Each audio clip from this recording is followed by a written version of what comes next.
Bab 15, Duncan Vincent yang marah. Nyonya Gibson, Tuan Alex McCarthy ingin saya memberitahu Anda untuk menghadiri rapat Dewan Direksi.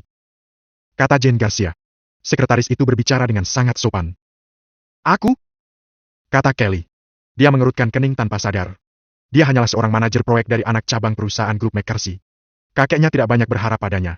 Dia juga bukan bagian dari keluarga utama. Mereka yang bukan bagian dari keluarga utama tidak pernah dipanggil untuk menghadiri rapat direksi. Mengapa dia tiba-tiba diminta untuk menghadiri pertemuan itu? Ya, Nyonya Gibson, tolong cepat. Kata Jane mendesak. Baiklah, aku akan ke sana secepatnya. Jawab Kelly. Dia masih bingung.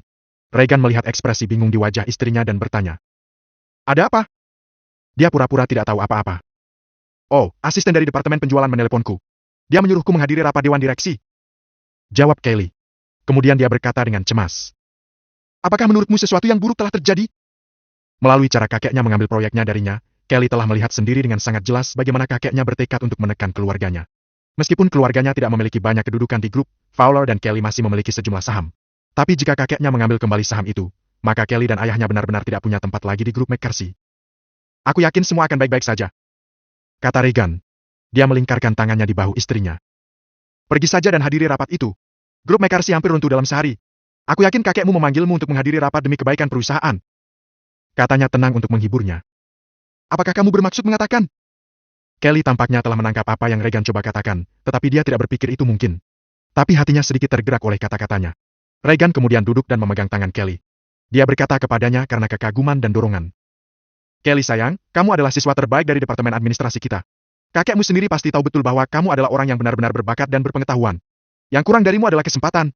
Sekarang, sebuah kesempatan telah datang mengetuk pintu rumahmu. Jadi, kamu harus mengambilnya dan memanfaatkannya sebaik mungkin. Setelah mendengar kata-kata penyemangat Regan, Kelly tidak lagi ragu dan bingung. Dia akhirnya tersenyum. Oke, aku akan mengikuti kata-katamu. Katanya. Kelly merasa jauh lebih yakin pada dirinya sendiri setelah dorongan suaminya. Dia juga perlahan menyadari bahwa dia semakin bergantung pada Regan. Tepat sebelum meninggalkan rumah, Kelly memutuskan untuk tidak memanggil taksi. Dia berbalik dan berkata kepada Regan. Mengapa bukan kau saja yang mengantarku ke kantor? Hati Regan langsung menghangat saat mendengar itu. Dia mengangguk dan berkata. Tentu saja. Dia sedikit tidak siap dengan perubahan sikap istrinya yang tiba-tiba. Di grup McCarthy. Dari kejauhan, Darian melihat Regan dan Kelly mendekat. Saat Regan dan Kelly berjalan ke lobi, Darian mulai membentak dengan gila.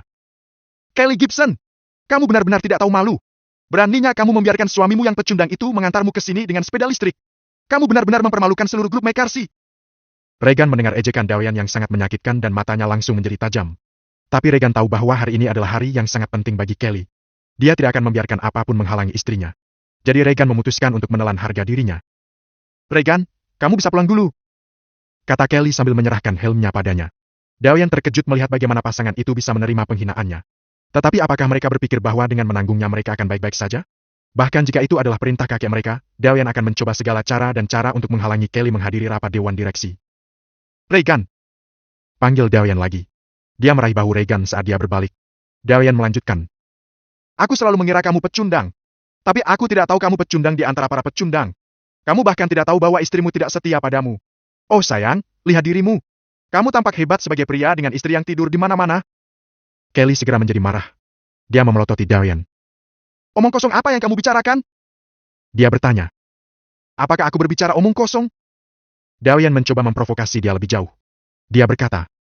Kelly Gibson, berhentilah bersikap begitu polos dan murni.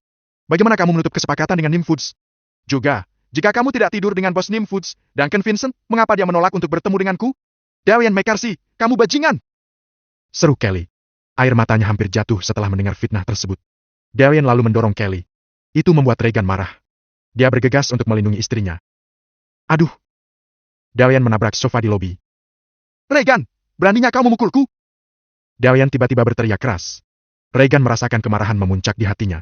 Jika dia bisa, dia akan memotong Darian menjadi 8 bagian untuk semua fitnah yang baru saja dia katakan. Tapi sudah jelas apa yang diinginkan Darian.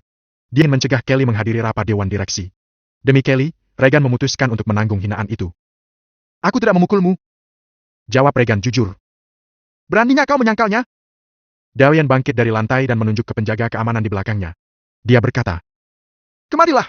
Aku ingin kau mengusir kedua perusak pemandangan ini dari sini. Tahan. Kata sebuah suara dari luar pintu masuk. Perhatian semua orang langsung tertuju pada suara itu. Mereka melihat keluar. Duncan Vincent, General Manager Nimfoods berdiri di luar pintu masuk. Di belakangnya ada tim dari Departemen Perdagangan, tim pengacara dan beberapa pengawal yang tampak mengintimidasi dengan jas hitam. Daoyen menatap pemuda yang muncul entah dari mana itu. "Siapa kamu?" bentaknya kasar. Duncan sedikit menurunkan kelopak matanya dan seorang pengawal berjas hitam memberi Daoyen pukulan keras di perutnya. Pukulan itu tidak hanya menyakitkan, tetapi juga mengguncang isi perut Daoyen. Dia membuat suara tercekik dan kemudian muntah ke lantai. "Brengsek!